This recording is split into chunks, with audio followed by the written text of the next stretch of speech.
و شکنجهگر ستار در حضور مادر ستار و وکیل ستار خانم پورفاضل که اینجا هستن و قاضی اون پرونده خود اعتراف کرد که ستار رو زیر شکنجه کشتم. ستار میخندید و من او را میزدم. آنقدر زدم که ستار زیر دست من از بین رفت. این رو باید در تاریخ نوشت. در دادگاهی که شکنجهگر اعتراف میکند آنقدر زدم تا زیر دست من مرد. آیا تا کنون پرونده‌ای با این صراحت برای اعمال جنایت دیده اید که شکنجهگر خود اعتراف کند که آنقدر زدم تا مرد و در پیش مادر این را بگویند؟ آنها نمیفهمند مادر یعنی چه. آنها از عشق مادرانه هیچ چیز نمیفهمند و نمیدانند با این مادر تا آخرین لحظه عمرش چه کردند. لحظه های شکنجه ستار توی پرونده درد شده و همه اون برای مادر قرائت شده و مادر با تک تک لحظه های شکنجه فرزندش شکنجه می شود. از همین چند جمله من چی برمیاد؟ من از همه شما دوستان سوال می کنم آیا واقعا منکری بالاتر از این هست؟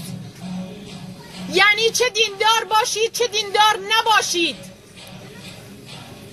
چه مذهبی باشید چه نباشید، اما بالاخره انسان هستید. آیا منکری بالاتر از قتل یک انسان وجود دارد؟ در حالی که در همین متن مقدس قرآن اشاره شده که اگر کسی به ناحق کشته شود گویی جامعه بشری کشته شده است. آیا کشته شدن جامعه بشری و کشته شدن ظالمانه ستار منکری قابل چشم‌پوشی است؟ اگر نه، پس این آمران به معروف و ناهیان از منکر طی این 2 سال چه کردند؟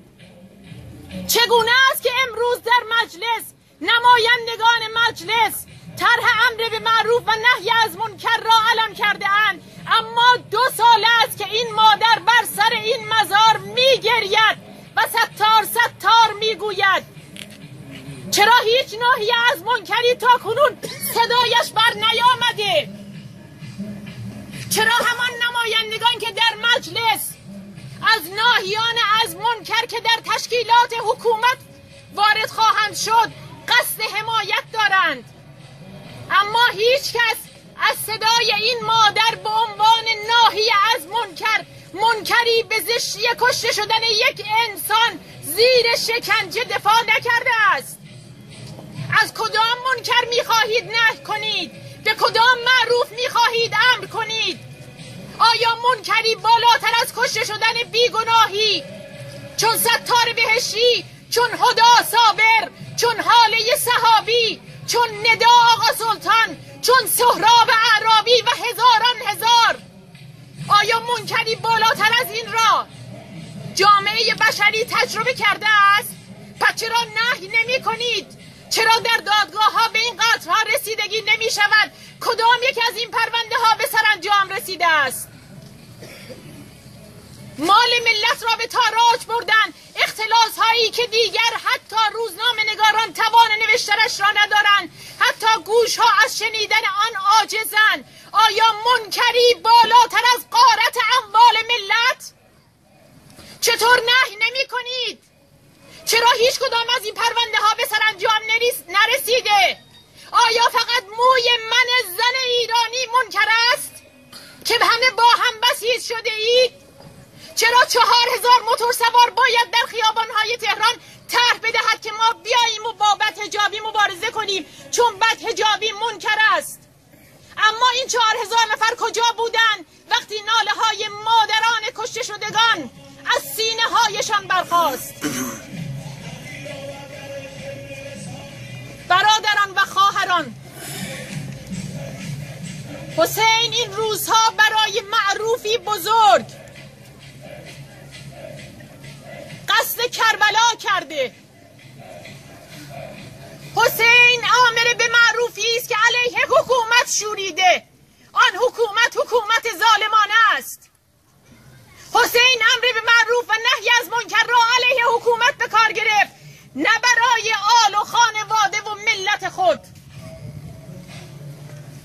منکر در این جامعه بسیار است، ما هم میدانیم، اما هیچ کدام از این منکرها به سرانجامی که باید ملت علیه آنها قضاوت کنند، دادگاه ها علیه آن قضاوت کنند، مسئولین آن را در دستور کار خود قرار بدهند، ما شاهد نیستیم. امروز دومین سالگرد کشته شدن ستار بهشتی زیر دست شکنجهگر است. من به مادر ستار هم تسلیت و هم تبریک میگویم. خون پاکی داشت ستار، همچو خون حسین، همچو خون سیاوش که در کل تاریخ جاری خواهد بود. تبریک میگویم به او که چنین فرزندی را با تمام رنج‌های مادرانه یک مادر ایرانی بزرگ کرد و به چنین جامعه‌ای تقدیم کرد. اما تسلیت میگویم و این تسلیت من اول به خودمان است که در مقابل چنین منکرهایی سکوت کردیم و از مادر ستار طلب حلالیت میکنم. خیلی ممنون.